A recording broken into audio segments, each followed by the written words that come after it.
What's up, everyone? Gonna jump right into it. So, this was a flying 200 back on the 14th. This was at the Cleveland Velodrome where I train mostly. So, I did a flying 200 this day as well as the standing start 1K, which I also did about a week later at Valley Preferred Center, which is over in Allentown. So, the Cleveland track is 166 meters. This track right here, Allentown, is 330, so it's double the length of that one, which makes me look way slower. But between those two races, right, because Allentown was a week later, I did drop another 2 seconds, so I was happy about that. I went from 16.2 to 14.2, so still nothing very impressive or anything like that, but my time does, continue to come down.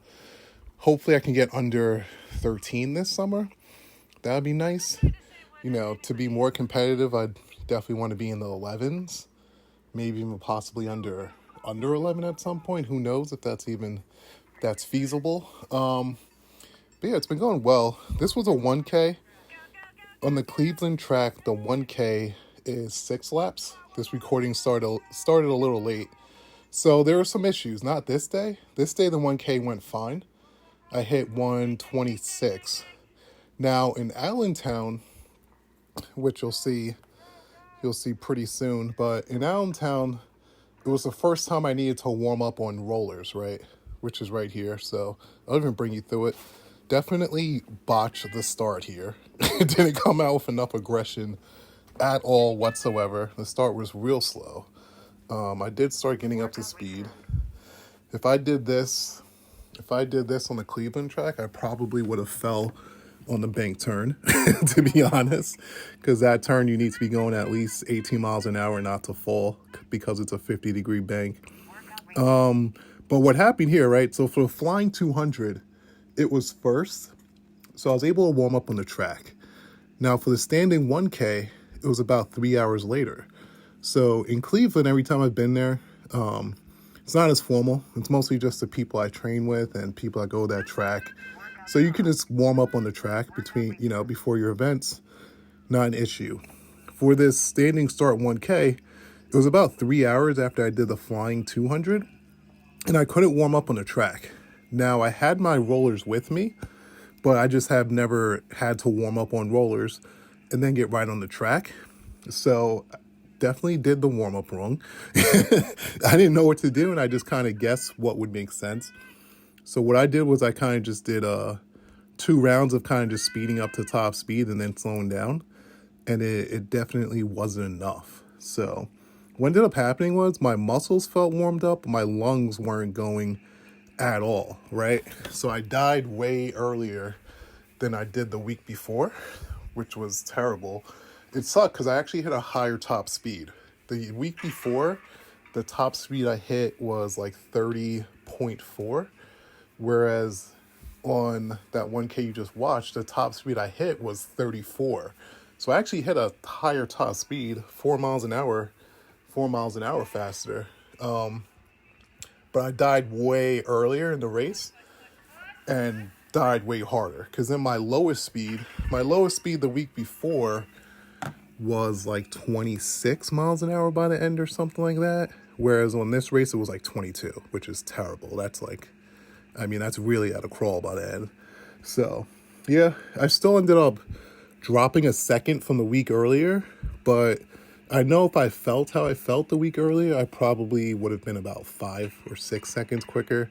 Because a week earlier, I did 126, and then I did 125 on that last 1K. I'm pretty sure I could have been under 120. That is a faster track, and I was just moving faster that day.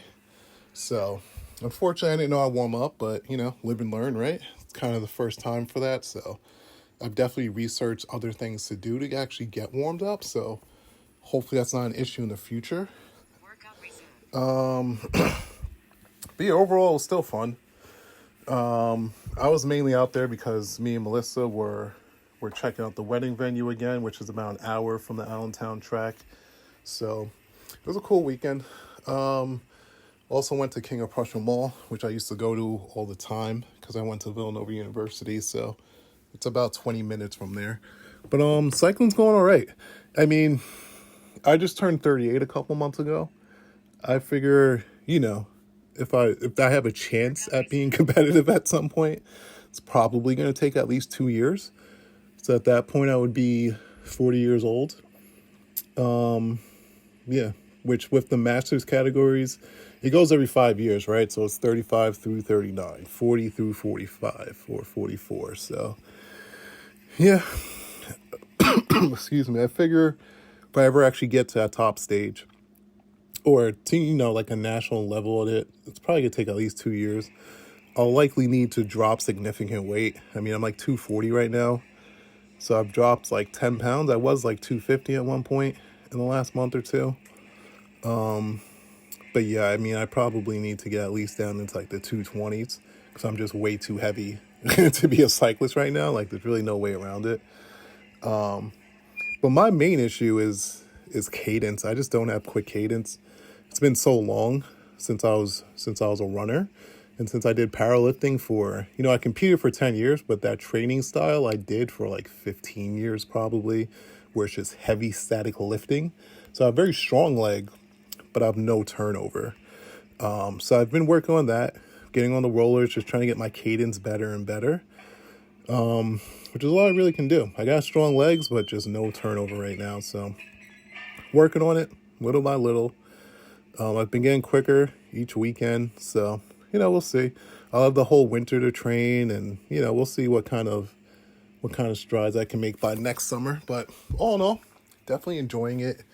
So yeah, anyways, on to the next video.